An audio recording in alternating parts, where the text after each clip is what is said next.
میں وہ پاکستانی ہوں جس کو بڑی اپرچونٹیز اور ہمیشہ لوگوں نے کہا کہ باہر رہ سکتا تھا، باہر سٹیزن شپ لے سکتا تھا.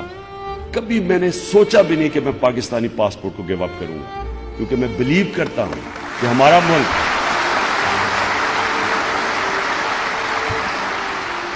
میرا پیسہ میں نے باہر کمایا، پروفیشنل کرکٹ کھیلتا تھا، سارا میرا پیسہ پاکستان میں، سب کچھ بیچ کے یہاں، کیونکہ میں نے فیصلہ کبھی بھی میرے ذہن میں یہ سوچ بھی نہیں آئی کہ پاکستان کے علاوہ میں کہیں رہوں گا. اور وہ اس لیے کہ میں پاکستان کے ساتھ بڑا ہوں. میں نے اس ملک کو اوپر جاتے دیکھا. اس ملک میں کتنے دنیا میں پیسے والے لوگ آئے، اربوں پتی آئے ہیں. تاریخ کسی کو یاد کرتی ہے؟ کتنے لوگوں کو آپ جان کرتے ہیں؟ اس ملک میں کتنے اربوں پتی آئے چلے گئے ہیں. سوئٹزرلینڈ میں ان کے بینک مر گئے، ان کے پیسے ہی سوئٹزرلینڈ میں رہ گئے. کتنے آئے ہیں؟ کوئی دنیا میں یاد کرتا ہے کسی کو؟ کتنے پرائم منسٹر آئے ہیں؟ پرائم منسٹر میں کہیں ابھی دیکھتا ہوں کہ فنکشنز کے اندر بیچاروں کو پوچھتا کوئی نہیں، کونے میں بیٹھے ہوتے ہیں، کوئی پوچھتا نہیں ہے.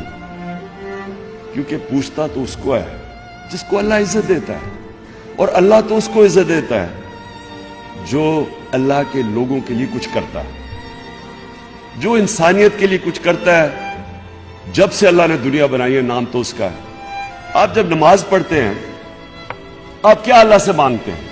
5 وقت کی نماز میں ایک ہی چیز مانگتے ہیں نا، کہ اللہ ان کے راستے پہ لگا جن کو تو نے نعمتیں بخشی. ایک ہی چیز مانگتے ہیں نا، باقی تو اللہ کا آپ شکر ادا کرتے ہیں. آپ اللہ کو کہتے ہیں کہ میں صرف اللہ تیری عبادت کرتا ہوں، تیرے سے مدد مانگتا ہوں، رحمان اور رحیم ہے تو.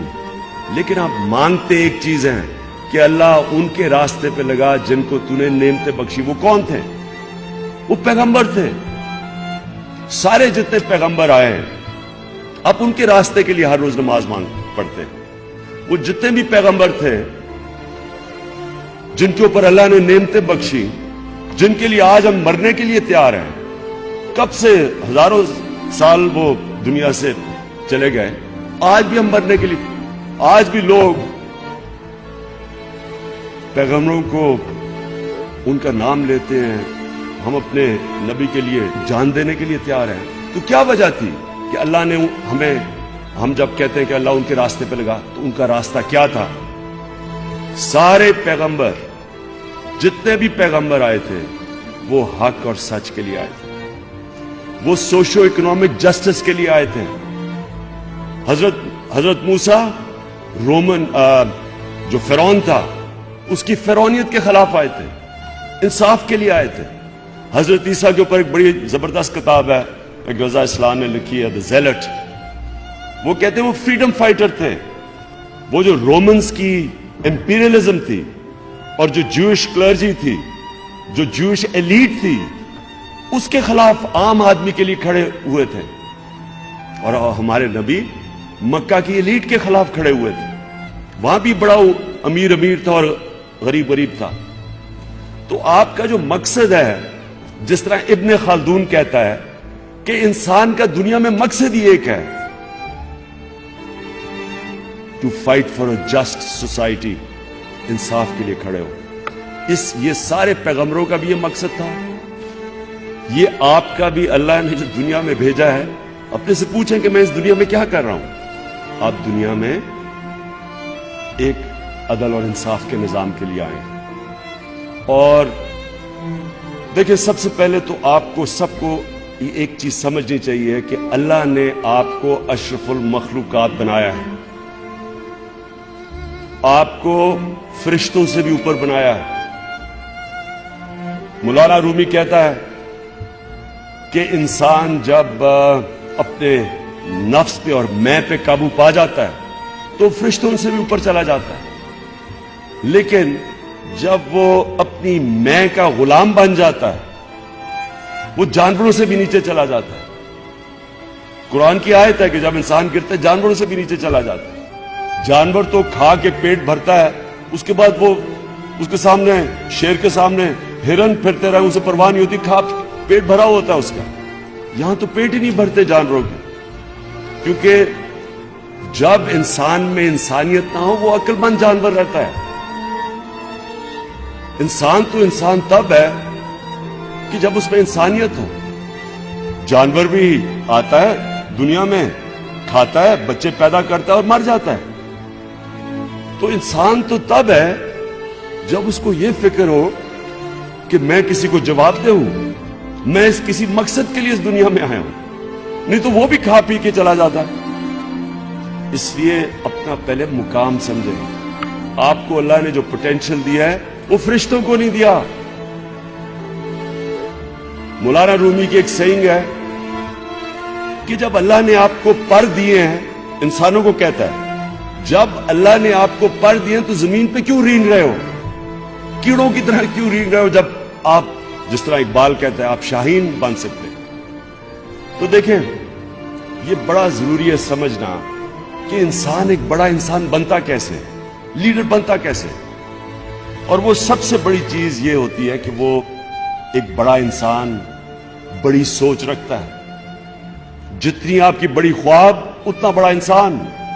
اگر آپ کی سوچ ہی چھوٹی سی ہے, میں کھا پی کے چلا جاؤں گا, تو آپ اتنا ہی ہیں جتنا مرضی انٹیلیجنٹ ہو.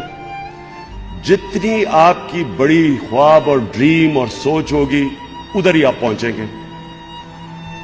اب جو ڈریم بڑی ہوتی ہے وہ ہمیشہ اس آدمی کی ہوتی ہے جو اپنی میں سے باہر نکلتا ہے, جو اپنا سوچتا ہے, جو میں پہ فیصلے کرتا ہے. کتنے دنیا میں پیسے والے لوگ آئے, اربوں پتی آئے ہیں, تاریخ کسی کو یاد کرتی ہے. عمران خان ایک کرکٹ سٹار, صرف تھوڑی سی کرکٹ کے اوپر باتیں کر کے کروڑوں روپیہ سال کا کما سکتا تھا. اس کو تو کچھ کرنے کی ضرورت نہیں تھی. اس کو کیا ضرورت پڑی تھی ہاسپٹل بنایا, بھرا بھرا پھرے, یہ گندے گندے لوگوں سے گالیاں کھائے, کیا ضرورت تھی اس کو.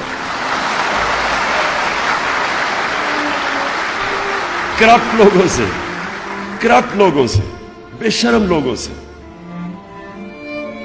جو کہ کوئی ان کو فکر نہیں ہے کہ بےچارے آدھی آبادی ہماری ملک کی 2 وقت کی روٹی نہیں کھا سکتی. آدھی آبادی پوری ہائٹ پہ نہیں پہنچتی کیونکہ کھانا پورا نہیں ملتا. سٹنٹڈ گروتھ ہے آدھی 50% پاکستانیوں کی. 2.5 کروڑ پاکستانی بچے اسکولوں سے باہر ہیں. انصاف نہیں ہے.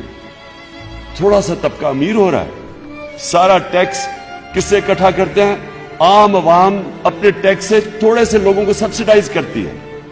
غریب امیر کو سبسڈائز کرتا ہے بجائے امیر سے ٹیکس لے کے عوام پہ خرچ کیا جائے. ظلم کا نظام ہے. اور یہ لوگ, تو مجھے کیا ضرورت پڑی تھی کہ ان سے ہر دوسرے دن کو برا بھلا کہوں, ان سے اٹیک کروں, مجھے تو نہیں ضرورت تھی. آرام سے میں ان سے ملوں. سارے 2-3 تو میرے فینس ہی تھے, کرکٹ کے شوقین ہوتے تھے.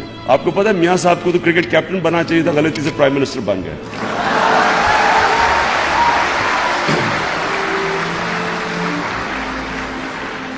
اس لیے یاد رکھنا, یہ لا الہ الا اللہ میں پورا فلسفہ ہے. اللہ کے سوا کوئی خدا نہیں ہے. کیونکہ جب آپ کسی کو بھی, اب ہو کیا رہا ہمارے ملک میں, مغربی تہذیب ٹھیک ہے, لیکن اس کو اینالائز کرو. علامہ اقبال کی گریٹنس کیا تھی؟ علامہ اقبال کی جینیس یہ تھی کہ انہوں نے ویسٹرن فلاسفرز کو اسٹڈی کیا.